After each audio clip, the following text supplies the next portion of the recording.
అధికారం వస్తే పదవులు పైసలు పరపతి వస్తుందని ఆశించారు. తీరా చూస్తే గౌరవం కూడా దక్కడం లేదు. బడ్డీ కొట్టు నుంచి భారీ కాంట్రాక్టుల దాకా అంతా ఎమ్మెల్యేలదే. ఏం చేసినా ఎమ్మెల్యే కోట్రీనే చేయాలి. వారి భజన బృందమే అన్నీ చూసుకోవాలి.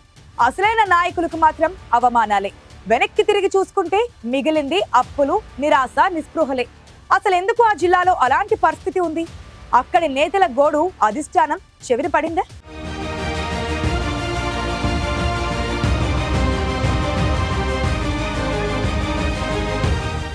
పార్టీ జెండా మోసి మోసి భుజాలు కాయలు కాచాయి తప్ప జేబులోకి 4 రూపాయలు రాలేదు. 4 డబ్బులు సంపాదించుకునే సంగతి పక్కన పెడితే బయట తమకున్న స్థాయిని కాపాడుకునేందుకు అదే జేబులకు చిల్లులు వేసుకోవాల్సి వస్తోంది.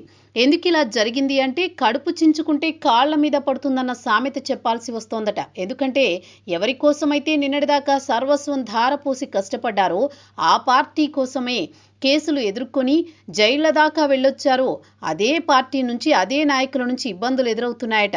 ఉమ్మడి అనంతపురం జిల్లాలోని దాదాపు అన్ని నియోజకవర్గాల్లో అధికార పార్టీ క్రియాశీల కార్యకర్తలు, కొందరు కీలక నాయకులు ఎదుర్కొంటున్న సమస్య ఇది.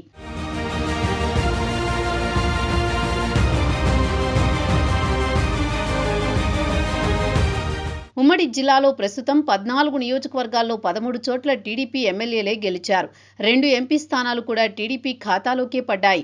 ఒక్క ధర్మవరంలో మాత్రం బీజేపీ నాయకుడు సత్యకుమార్ గెలిచారు. అది కూడా తెలుగుదేశం పార్టీ నాయకుల కృషితోనే. ఇంతమంది భారీ విజయం సాధించడం వెనుక ఎమ్మెల్యేల ధనబలం, ప్రజాబలం కంటే కార్యకర్తలు, నాయకుల కృషి ఎక్కువగా ఉంది. గత వైసీపీ ప్రభుత్వం చేసిన తప్పిదాలను, ప్రభుత్వ వైఫల్యాలను ప్రజల్లోకి బలంగా తీసుకువెళ్లారు టీడీపీ నాయకులు. పైగా గతంలో వైసీపీ నాయకులు అన్ని నియోజకవర్గాల్లో తమకు ఎదురేలేదన్నట్టు వ్యవహరించారు. ఈ క్రమంలో ప్రజల కంటే ఎక్కువగా ఇబ్బందులు పడింది టీడీపీ శ్రేణులే.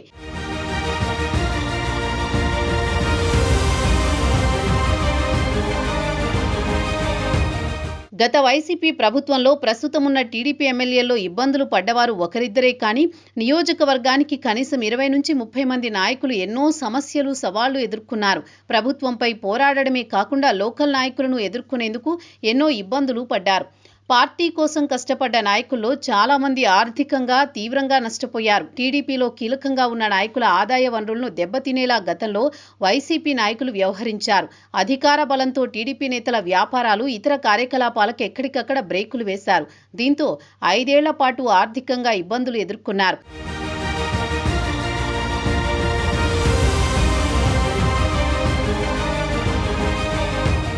మరికొందరు ప్రత్యక్ష పోరాటాల్లో కేసులు భరించారు. ఇంకొందరు ఏకంగా జైళ్లకు కూడా వెళ్లారు.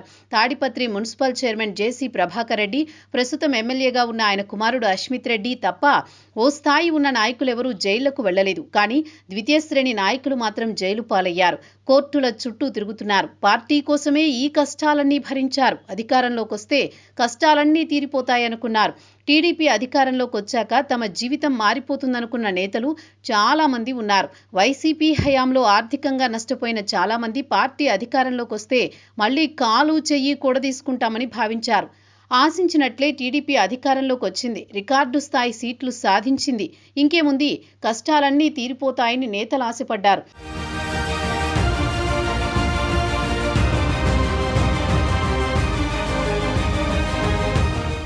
5 ఏళ్ల నష్టం ఎలాగోలా పూడ్చుకోవచ్చనుకున్నారు. కానీ 2 నెలలు తిరిగాక కానీ వారికి బోధపడలేదు అసలు కథ. మొదట్లో తమకు ఎదురవుతున్న అనుభవాలతో షాక్ తిన్నారు. ఇన్ని రోజులు ఎవరి కోసమైతే పనిచేశామో వారే తమను నట్టేట ముంచుతారని ఊహించలేకపోయారు. కష్టపడ్డ పార్టీలోనే అవమానాలు ఎదుర్కొంటామని ఊహించలేకపోయారు. ఎమ్మెల్యేల దగ్గరికెళితే అవమానాలే ఎదురవుతున్నాయి. ఏదైనా పని చేసుకుందామంటే ఎమ్మెల్యేల కోటరీని అడ్డం పడుతోంది. పెద్ద ఎత్తున నిధులు క్షేత్రస్థాయికి వస్తున్నా టీడీపీ నాయకుల దాకా రావడం లేదు. ఎమ్మెల్యేల ముఖ్య అనుచరుల్లో, వారి బంధుమిత్రుల్లో అన్నీ చక్కబెట్టుకుంటున్నారు. మనోళ్ళకిచ్చుకుంటేనే మనకు లాభమన్నట్లుంది మెజారిటీ ఎమ్మెల్యేల లెక్క.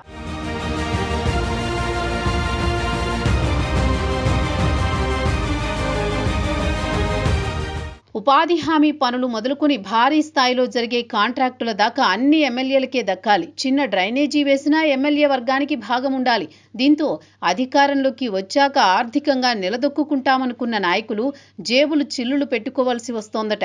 ముఖ్యంగా టీడీపీ నాయకులు ఎక్కువ మంది ఆధారపడింది భూముల మీదే. 2014లోనే రియల్ రంగంలోకి చాలా మంది టీడీపీ నాయకులు ప్రవేశించారు. అప్పట్లో బాగానే సంపాదించుకున్నారు. వైసీపీ హయాంలో పనులు జరగక దెబ్బతిన్నారు. ఇప్పుడు అధికారం వచ్చింది కదా రియల్ ఎస్టేట్ చేసుకుందామనుకుంటే సొంత పార్టీ ఎమ్మెల్యేలకే కప్పం కట్టాల్సిన పరిస్థితి వస్తోందట.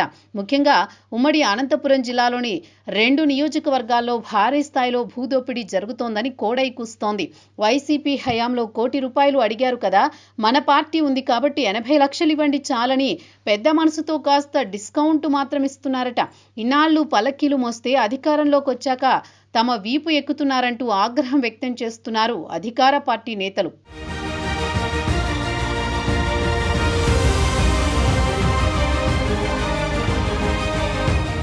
ప్రతి నియోజకవర్గంలో దాదాపు ఇలాంటి పరిస్థితే కనిపిస్తోంది. టీడీపీ ఎమ్మెల్యేలు బాధితుల్లో సొంత పార్టీ నాయకులే ఎక్కువగా ఉంటున్నారు.